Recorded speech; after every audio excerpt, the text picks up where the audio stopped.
Texas, August 1944. The sun blazed across a sky so wide it felt endless, burning down on the wire fences and wooden guard towers of Camp Swift.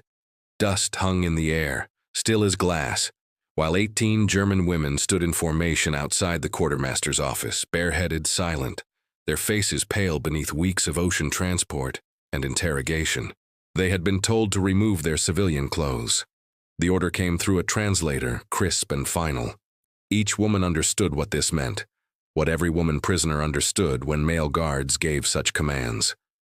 But what happened in the next hour would shatter everything they believed about their captors, about America, and about the war they thought they knew.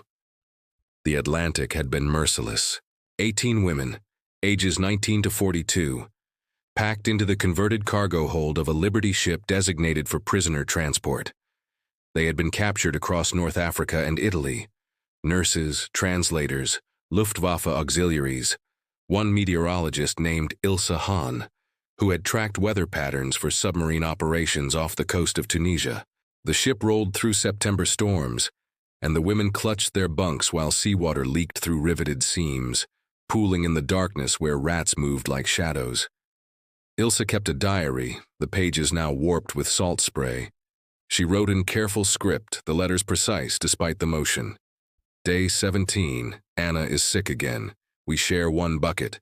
The guards bring food twice daily but will not look at us. I think they are ashamed or perhaps afraid.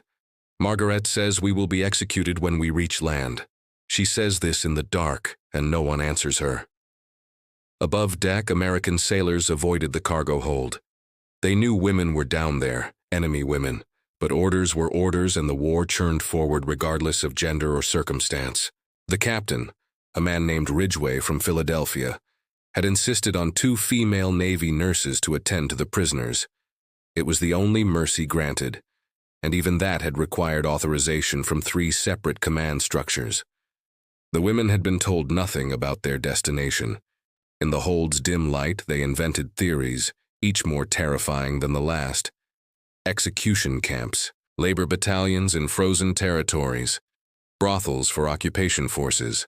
Greta Schmidt, a 34-year-old nurse who had tended German wounded in Sicily before her field hospital was overrun, tried to maintain order through routine. She led morning calisthenics in the cramped space, insisted they wash with seawater, taught English phrases she remembered from before the war. None of them realized they were bound for Texas. The port of Galveston materialized through morning fog like a hallucination. Palm trees, seabirds screaming overhead, heat that felt liquid, oppressive, nothing like the dry warmth of Mediterranean Europe. The women were marched down the gangway in their stained civilian clothes, dresses that had once been fashionable in Berlin or Munich, now salt-crusted and shapeless. Longshoremen paused in their work, cigarettes forgotten, watching this strange procession of foreign women flanked by armed MPs. From there, they were placed on trains. Segregated POW cars, windows covered with mesh screens that let in light but prevented clear views of the landscape rushing past. They traveled for 2 days through a country so vast it defied comprehension.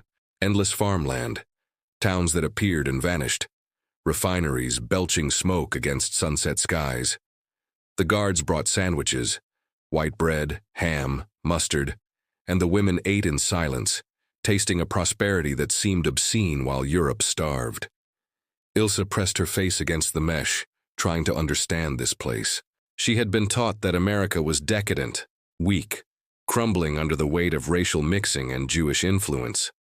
But what she saw through that screen was power, pure, undiminished, industrial power stretching from horizon to horizon.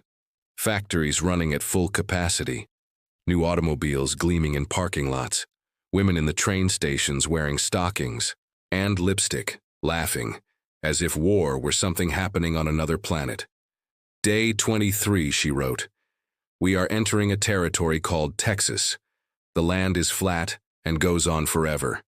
I saw cattle today, more than I could count. Anna asked if they will shoot us when we arrive, and I told her no because surely they would have done it already. But I am not certain. I am not certain of anything anymore. Camp Swift sat 25 miles east of Austin, sprawling across 52,000 acres of scrubland and post-oak savanna. It had been built in 18 months, a city of barracks and parade grounds where 30,000 American soldiers trained for deployment. But in a corner of this massive installation, behind double fences and guard towers manned by older MPs deemed unfit for combat, sat the prisoner compounds. The women's section was new. Command had received less than 3 weeks' notice that female POWs were incoming. Carpenters worked double shifts constructing separate latrines, a dedicated mess hall, additional barracks with doors that locked from the inside. A detail specified in the Geneva Convention that most of the construction crew found puzzling. Why would prisoners need to lock out their guards? Colonel Marcus Webb, the camp's provost marshal, was a 56-year-old career officer from Georgia who had spent the previous year managing male German POWs with relative success. The men worked in cotton fields, repaired roads, even helped local farmers with harvest labor, all within the Geneva Convention's provisions. But women prisoners created complications he hadn't anticipated. There were no precedents, no established protocols, no female guards available anywhere in the state. He called a meeting with his senior staff 3 days before the women arrived. In the sweltering administration building, fans turning slowly overhead, he laid out his concerns. The women would need medical care, sanitary supplies, privacy protections. They would need work assignments that didn't violate the convention's restrictions on labor. And most critically, they would need to be protected from both the male POWs and his own guards, a fact that hung unspoken in the room but was understood by everyone present. Captain Elizabeth Morrison arrived the day before the women. She was 31, a nurse who had trained at Johns Hopkins before the war, assigned from the Women's Army Corps specifically to oversee the female prisoners' welfare. She inspected the barracks with a checklist noting every deficiency: insufficient beds, no curtains, only 2 working toilets for 18 women. She submitted a requisition immediately, knowing it would take weeks to process, knowing the women would arrive long before conditions were adequate. That night she wrote to her sister in Baltimore. They're calling them female enemy combatants in the paperwork, but that's not what they are. Most were nurses or support personnel. One woman is a meteorologist. I'm not sure what we're supposed to do with them, but I know what the men here expect, and I know what I'll do to any soldier who tries it. August 15, 1944. The transport trucks arrived at 0900 hours. 18 women climbed down from the canvas-covered beds, blinking in the brutal Texas sun, their shadows small and sharp on the packed earth. They were processed quickly. Names, ranks, dates of capture entered into thick ledgers. MPs escorted them past male POW compounds where hundreds of German men pressed against fences, shouting questions in their native language. The women kept their eyes forward, maintaining dignity despite exhaustion. By noon, they were assembled outside the quartermaster's office. This was standard procedure for all incoming prisoners: collection of personal effects, delousing, medical examination, distribution of POW uniforms. But for women, these processes carried different implications. The MPs conducting intake were male. The medical officer was male. The quartermaster sergeant who would inventory their possessions was male. Captain Morrison stood beside the barracks door, arms crossed, watching. She had argued with Colonel Webb that morning, insisting female personnel be brought in from other installations, even if it meant delaying the intake process. Webb had refused. The war didn't stop for administrative niceties. These were prisoners, enemy soldiers regardless of gender. The same procedures would apply. The translator, a German Jewish refugee named Solomon Fischer who had escaped Berlin in 1937, stepped forward. His voice carried across the compound, formal and clear. The women were to enter the building in groups of 3. They would remove all civilian clothing for inspection and delousing. They would be examined by medical personnel. They would be issued standard POW uniforms. Any personal items would be catalogued and stored. Ilse Hahn felt her stomach drop. Around her, women began to breathe faster, shallow and panicked. Greta Schmidt, the nurse, whispered something fierce in German. A prayer or curse, it was impossible to tell. Margareta Weber, the youngest at 19, started to cry silently, tears carving clean lines through the dust on her face. They had expected this, in the abstract sense that prisoners expect cruelty. But standing there in the Texas heat, facing the reality of undressing before enemy soldiers, the propaganda they'd absorbed for years suddenly felt true.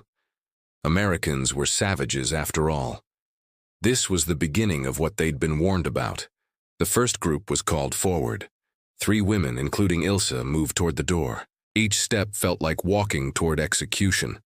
Behind them, others began praying aloud in German, words tumbling over each other. Vater unser, der du bist im Himmel. Then Captain Morrison moved. She stepped directly into the path between the women and the door, her hand raised. She spoke sharply to the MPs, her voice cutting through the afternoon heat. The guards stopped, confused. Solomon Fisher paused mid-translation. Colonel Webb emerged from the administration building, drawn by the disruption. What happened next took 7 minutes. Morrison and Webb stood 3 feet apart, voices rising, while the German women watched this breach in military hierarchy with growing confusion. Morrison argued that bringing civilian contractors, female nurses from Austin, even WWII personnel from Fort Hood, anything would be better than forcing these women to undress before male personnel. Webb countered with regulations, timelines, the simple fact that there were no women available immediately. Finally, Morrison said something that carried across the compound despite her attempt to speak quietly. "If this were your daughter, Colonel, would you want her processed this way?" The silence that followed felt infinite. Heat waves rose off the roof of the quartermaster's office. A crow called from somewhere beyond the fences. The German women held their breath, not understanding the English words but reading the tension in every American body. Webb stood perfectly still for a long moment. Then he turned to his adjutant. New orders. Civilian nurses from Austin General would be contracted immediately. Female personnel from Fort Hood would be transported in. The processing would be delayed 72 hours. In the meantime, the women would be housed temporarily in the new barracks, guarded by MPs stationed outside only, with Captain Morrison sleeping in the building to ensure proper conduct. The translator conveyed this to the prisoners. Ilsa watched Morrison's face as Fisher spoke in German, saw something there that didn't match what they'd been taught about Americans. Not cruelty, not indifference. Something else entirely. The barracks smelled of fresh pine and disinfectant. 18 beds lined the walls, each with a thin mattress, 1 wool blanket despite the heat, and a footlocker. Windows with actual glass, not the barred slits they'd expected. Door handles on the inside. The women moved through the space cautiously, touching surfaces as if they might disappear. Captain Morrison entered carrying an armload of supplies, soap, towels, sanitary items she'd requisitioned from the medical stores. She distributed them without ceremony, her manner brisk and professional. Through Solomon Fisher, she explained the basic rules. Lights out at 2200. Roll call at 0600. Meals in the dedicated mess hall. No contact with male prisoners. Work assignments to be determined. Then she paused, choosing her words carefully. She understood, she said, that they were far from home, that they were frightened, that nothing about this situation was normal or comfortable. But she wanted them to know that they were under American protection now, and that protection meant something. No one would harm them here. That was a promise. Greta Schmidt, the nurse, spoke up in heavily accented English. Why should they believe this? They were enemies, prisoners, women who had served the Reich. Why would Americans treat them with any decency? Morrison looked at her for a long moment. Then she replied, and Fisher translated though several women understood the English. Because we're not like you were told we are, and you're not like we were told you are. That's what you're going to learn here. After she left, the women sat on their beds in the fading light. No one spoke for several minutes. Outside, cicadas began their evening song, a sound none of them had heard before, alien and overwhelming, like the machinery of this strange land made audible. Ilsa opened her diary, finding the first clean page after weeks of dampness and salt. The pencil felt steady in her hand. Day 25, she wrote. They did not make us undress. I do not understand this. An American captain, a woman, stopped it. She looked at us as if we were human beings. I do not know what to think. Everything I was taught is becoming a question mark. The next 72 hours passed in a state of suspended reality. The women remained in their barracks, venturing out only for meals under MP escort. American soldiers stared but kept their distance, held back by orders so explicit that any violation meant immediate court-martial.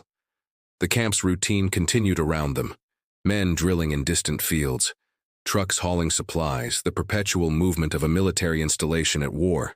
The food astounded them. Breakfast, eggs, bacon, toast, coffee with real cream. Lunch, roast beef sandwiches, fresh vegetables, milk. Dinner, fried chicken, mashed potatoes, green beans, pie. They ate slowly at first, suspicious, waiting for the trap. But the food kept coming. 3 meals daily, portions that would have fed a German family for a week. Margareta Weber, the youngest, gained 4 pounds in 3 days. Her face lost its hollow quality, color returning to her cheeks. She wrote to her mother, a letter that would never be sent, confiscated and filed in camp archives, describing meals that seemed like propaganda lies. They feed us better than we fed ourselves before the war, she wrote. I don't understand their purpose. Why fatten prisoners? The answer came not from military strategy but from American abundance. Texas in 1944 suffered no rationing, no shortages, no hunger. The camp's kitchens operated on budgets that seemed unlimited compared to European standards. Feed the prisoners adequately. It was written into Geneva Convention requirements, and America could afford to follow the letter of that law. On the 3rd day, the civilian nurses arrived from Austin. 3 women in their 40s and 50s, professionals who'd worked in hospitals and clinics before being hired for this unusual assignment. They conducted the medical examinations with clinical efficiency and surprising gentleness. They checked for tuberculosis, malnutrition, untreated injuries. They provided medications, treated infections, asked questions about previous medical history with translators present. Ilse underwent her examination in a small room with clean white walls and actual privacy curtains. The nurse, a woman named Dorothy Chen, whose parents had immigrated from Guangzhou, listened to her lungs, checked her reflexes, examined old bruises on her arms from the rough transport. She spoke no German, but her hands were gentle, professional. When she finished, she smiled, a genuine expression that reached her eyes, and said something in English that Ilse didn't understand, but felt nonetheless. Solomon Fisher, waiting outside, translated. The nurse had said, "You'll be fine now. You're safe here." By mid-September, the question of labor assignments could no longer be avoided. The Geneva Convention allowed prisoner work under specific conditions. No military production, no dangerous labor, compensation at fixed rates. The male German POWs at Camp Swift worked cotton fields and road crews, earning 80 cents per day in camp script that could be used at the canteen. But what work could female prisoners do that met all requirements? Colonel Webb consulted with the camp's administrative staff, with Captain Morrison, with representatives from the War Department in Washington, who admitted they had no precedent for this situation. Finally, a solution emerged from an unexpected source: the camp's own overwhelmed laundry facility. Camp Swift's laundry processed uniforms, linens, and medical supplies for 30,000 soldiers. The facility ran 3 shifts, staffed by American civilians and a handful of German male POWs deemed trustworthy. The work was hot, exhausting, and perpetually understaffed. It was also completely non-military, well within Geneva Convention allowances, and could be performed in a segregated section with female supervision. The women were informed at morning formation. They would work 6 hours daily, 5 days weekly, in the camp laundry. They would earn the same rate as male POWs. Captain Morrison would supervise along with civilian laundry managers. They would have lunch breaks, rest periods, and would be transported to and from work in dedicated trucks. Greta Schmidt asked, through Fisher, if they could refuse. Morrison's answer was direct. No. The convention required prisoners to work if able-bodied. But she added something not in the regulations. They would be treated fairly. and if conditions were unsafe or inappropriate, they could report directly to her. The first day of work revealed unexpected dynamics. The laundry facility was a cavernous building of concrete and steam, massive industrial washers roaring perpetually, the air thick with heat and the smell of soap. The German women were assigned to the folding section, processing clean linens into neat stacks for distribution. American civilian workers, mostly older women from nearby towns, eyed the prisoners with curiosity and undisguised hostility. But by afternoon, something shifted. One of the civilians, a woman named Betty Hodge, whose son was fighting in France, watched Margareta Weber struggle with the heavy industrial pressing equipment. The girl was too small, her technique wrong, and she was going to hurt herself. Betty hesitated, years of propaganda warring with simple human practicality. Then she walked over and showed Margaret the correct grip, the proper rhythm, how to avoid the hot steam. Margaret understood without translation. She nodded, grateful, and adjusted her technique.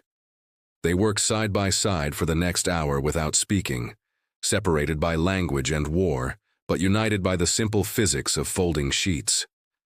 October brought cooler weather and the first letters from Germany. The camp's mail censors reviewed every piece of correspondence, both incoming and outgoing, stamping approvals and redacting military information. Ilse received a letter from her mother in Hamburg, dated July 15th before her capture. The paper was thin, nearly transparent, rationed into insignificance. "My dearest Ilse," it read. "We had air raids again last week. The cellar held, though the Mueller house across the street is gone. I think of you constantly and pray you are safe in your important work. The radio says we are winning. That final victory is near. I choose to believe this. Your father's cough is worse, but the doctor can do nothing. No medications available. We eat turnips mostly, but we endure because we must, because Germany needs us to endure. Write when you can. All my love." Ilse sat on her bunk reading this letter 7 times, tracing her mother's handwriting with one finger. Around her, other women opened their own mail, some weeping, others silent and hollow-eyed. The contrast between what was written, lies about victory, propaganda about German strength, and what they were experiencing in Texas, created a cognitive dissonance so profound it felt physical. Here they ate 3 full meals daily. There they rationed turnips. Here they worked in a functioning industrial facility with safety protocols and rest breaks. There the factories were bombed rubble. Here they slept in beds with sheets. There her mother huddled in a cellar waiting for British bombers to pass. She began writing a response, knowing the censors would read every word, knowing what she could and couldn't say. The pencil hovered over paper. How could she describe this place truthfully without sounding like an American propaganda tool? How could she explain that their enemies were feeding them better than the Reich ever had? Captain Morrison noticed the women's distress after mail call. That evening, she gathered them in the barracks, Solomon Fisher translating. She wanted them to know, she said, that they could write home honestly. The censors would remove military information, but they wouldn't suppress truthful accounts of their treatment. If they told their families they were safe, well-fed, and properly housed, those words would reach Germany. Greta Schmidt asked the question everyone was thinking. Why would America want them to tell Germany that prisoners were treated well? Wouldn't that weaken the deterrent effect of capture? Morrison's answer was simple and devastating. Because it's true, and because someday this war will end and what happens to prisoners now will matter then. We're not trying to terrorize you into surrender. We're trying to show you there's another way. That night, Ilse wrote a letter home that would take 2 months to reach Hamburg, if it reached Hamburg at all. She described her work, her health, the weather in Texas. She didn't mention the abundance of food directly. That would sound like propaganda. But she wrote, "I am eating regularly and have gained weight." She didn't describe the barracks' relative comfort, but she wrote, "I have a bed and blanket, and I am warm." Between the lines, she hoped her mother could read the truth. Your daughter is alive, and she is being treated with unexpected mercy. November 23, 1944. The American holiday called Thanksgiving arrived with clear skies and temperatures in the 60s. Camp Swift's command faced an unprecedented question: what to do with prisoners on a national holiday dedicated to gratitude and abundance. Colonel Webb authorized a special meal for all POWs: turkey, stuffing, cranberry sauce, sweet potatoes, pumpkin pie. The kitchens worked overtime and the mess halls filled with smells that reminded American soldiers of home, while completely baffling the German prisoners who'd never encountered these foods. The women ate in their dedicated mess hall, Captain Morrison present along with Solomon Fisher. The turkey appeared on metal trays, enormous portions that seemed wasteful even by American standards. Margaret stared at her plate, fork frozen in mid-air, unable to process this much food offered without explanation or condition. Betty Hodge, the civilian laundry worker, appeared in the doorway carrying a basket of fresh rolls from the civilian canteen. She'd baked them herself that morning, a tradition she followed every Thanksgiving. She set them on the serving table and said in her East Texas drawl that everyone should have fresh bread today, even prisoners. The gesture hung in the air, small, practical, and deeply subversive to everything the women had been taught about American savagery. Fisher translated, and several women nodded their thanks, uncertainty written across their faces. After the meal, Morrison did something unexpected. She gathered the women in the barracks common area and, through Fisher, explained the holiday's history. Pilgrims fleeing persecution, Native Americans offering aid, a harvest celebration born from cooperation between strangers.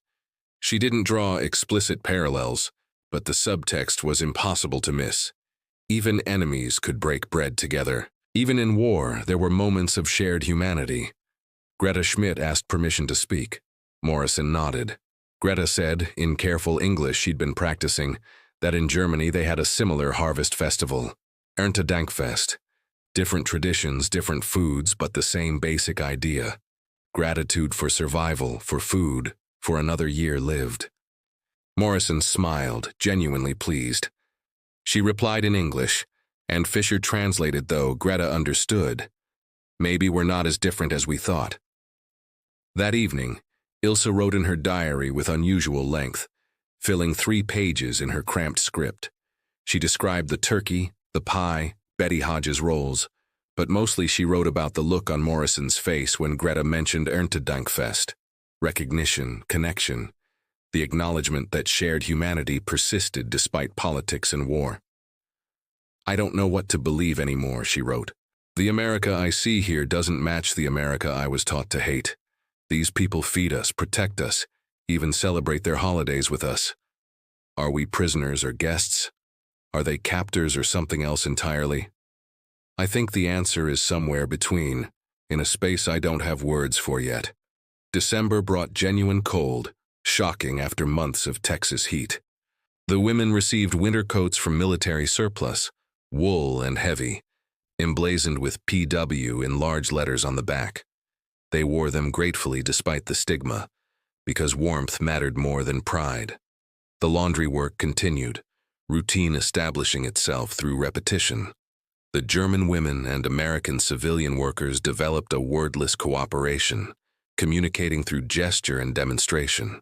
Betty Hodge brought Margaret cookies one afternoon, homemade and wrapped in wax paper.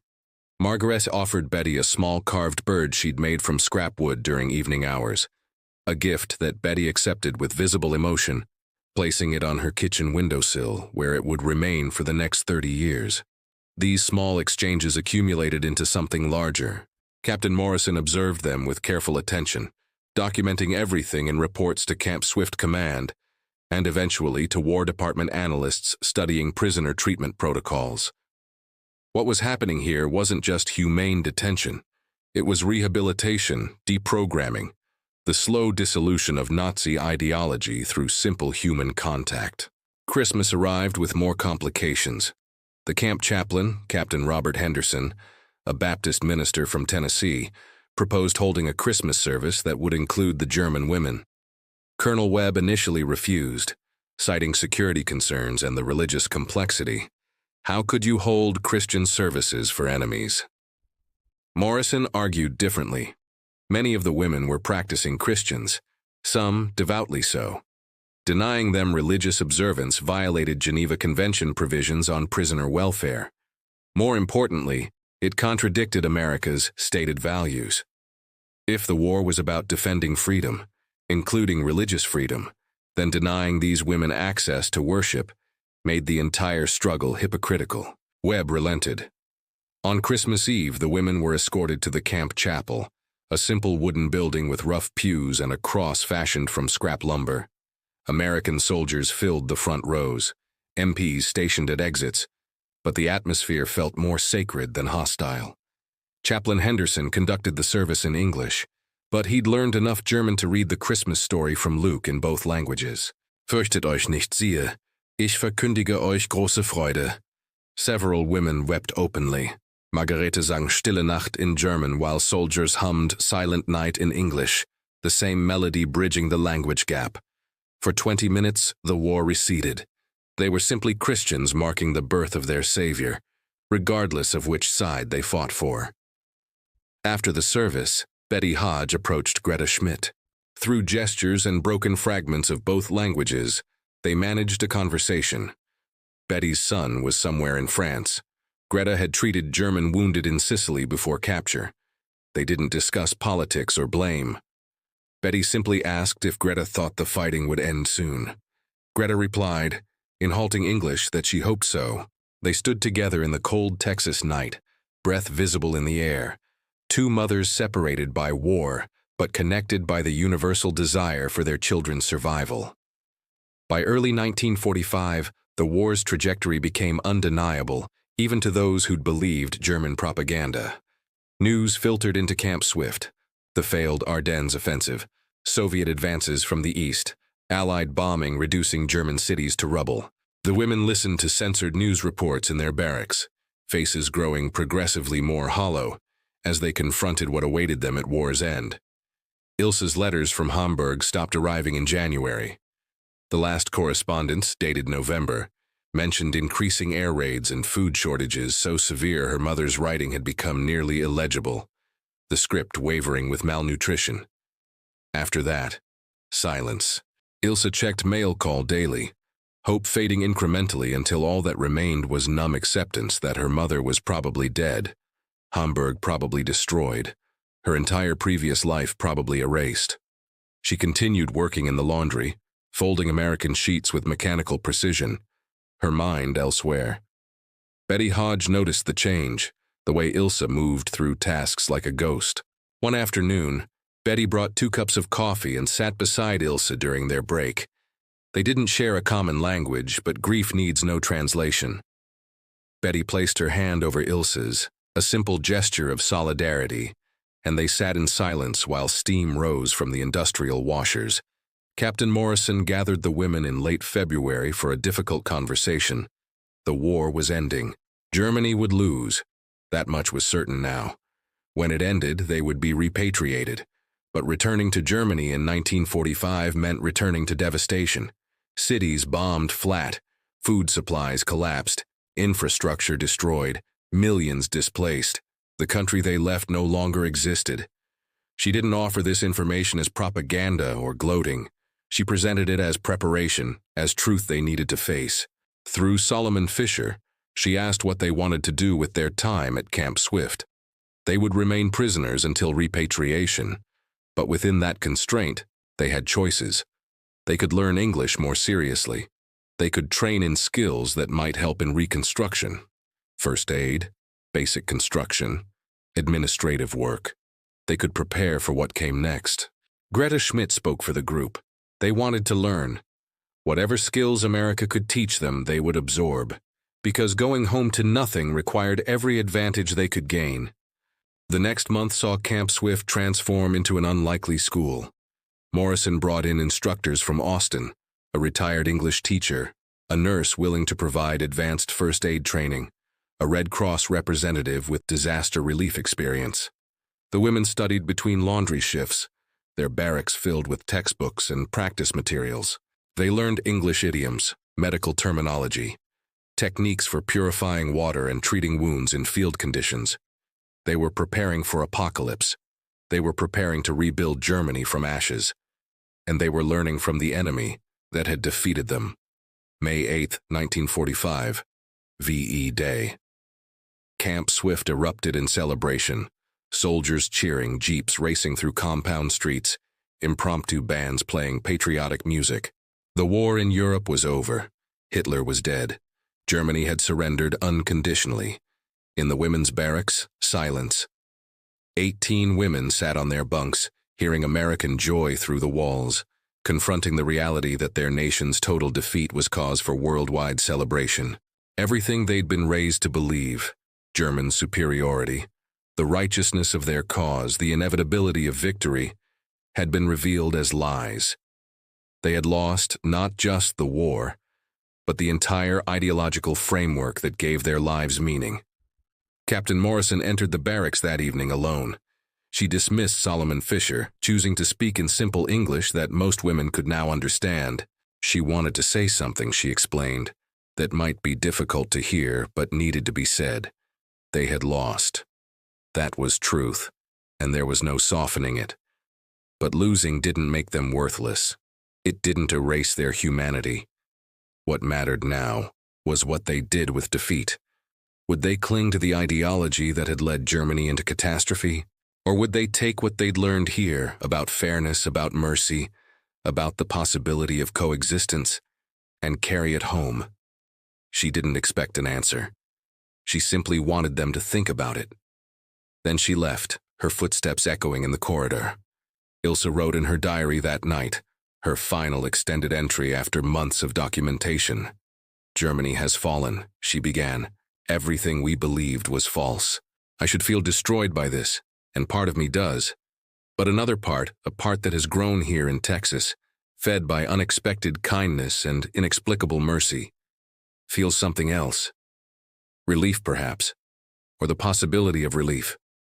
These Americans defeated us, but they also showed us there was another way to live, another way to treat even your enemies. I don't know if Germany can become that kind of nation, but I know I want to try. The logistics of returning thousands of German POWs to a devastated Germany took months to arrange. The women of Camp Swift remained in their barracks through summer 1945, waiting for transport that never seemed to arrive. The laundry work continued, but the dynamic had shifted. They were no longer quite prisoners, but they weren't free either. Trapped in a liminal space between war and peace, between captivity and return. Betty Hodge brought her grandchildren to the laundry one afternoon in July, 2 small boys who stared wide-eyed at the German women. Margaret, now 20, and no longer quite so fragile, showed them how to fold napkins into animal shapes, a skill she'd learned as a child. The boys laughed, delighted, and Betty watched with an expression of profound complexity, gratitude mixed with grief, connection mixed with the knowledge that her son was still somewhere in occupied Germany, trying to make sense of the peace. In August, orders finally came. The women would ship out September 1st, transported to New York and then across the Atlantic to Hamburg aboard a converted troop carrier. They had 2 weeks to prepare, to say whatever goodbyes seemed appropriate, to gather the few possessions they'd accumulated during 10 months of captivity. Captain Morrison organized a farewell gathering in the mess hall. Nothing official, no speeches or ceremonies, just coffee and cookies and the chance for final conversations. The American civilian workers who'd shared the laundry facility attended, awkward and emotional. Betty Hodge presented each German woman with a small bag of pecans from her family's trees, a gesture so simple and so loaded with meaning that several women cried. Solomon Fisher translated final words, messages of gratitude and incomprehension and hope. Greta Schmidt thanked Morrison directly, in careful English, for treating them as human beings when she could have simply followed regulations. Morrison replied that following regulations was exactly what she'd done. She'd just chosen to interpret those regulations through humanity rather than spite. The conversations continued into evening, guards forgotten, distinctions between prisoner and captor blurring in the soft Texas twilight. They talked about the weather in Germany, about reconstruction plans, about what would become of them all. American soldiers who'd guarded these women for nearly a year shook hands with prisoners they'd come to know as individuals. Margaret, who carved birds, Ilse, who wrote constantly, Greta, who'd been a nurse, and would be again. September 1st arrived with that peculiar Texas heat that promised autumn but delivered only more summer. The women assembled in their barracks at dawn, dressed in civilian clothes provided by the Red Cross, simple dresses and coats that marked them as refugees rather than soldiers. Their POW uniforms had been collected and destroyed, the physical evidence of their captivity eliminated, except for what they carried in memory. The trucks came at 0800. 18 women climbed into the canvas-covered beds for the last time, MPs riding alongside out of protocol rather than genuine security concern. They drove through Camp Swift one final time, past the parade grounds and laundry facility, past the chapel where they'd sung Christmas carols, past the barracks that had been their home for 10 months. At the train station, a small crowd had gathered despite orders against it. Betty Hodge was there, defying official discouragement, several other civilian workers, even a few American soldiers who'd served as guards, come to see these strange prisoners depart. Margaret gave Betty the last carved bird she'd made, a tiny robin with its wings spread. Betty pressed a folded piece of paper into Margaret's hand, her home address in East Texas, written in careful script, with the words, "Write to me if you can." The train journey to New York took 3 days. The women watched America pass by the windows, no longer covered with mesh screens. They saw a country untouched by war, cities intact, factories running, people going about their lives with a normalcy that seemed impossible after years of conflict. They understood now what they'd been fighting, the sheer industrial and agricultural power of a nation that could feed and clothe and equip millions while barely straining its economy. The ship from New York was nothing like the Liberty ship that had brought them to America. This was a proper passenger vessel, cabins with beds, a mess hall that served meals at tables with tablecloths. The crossing took 8 days, and as they approached Europe, the women grew progressively quieter, confronting what awaited them.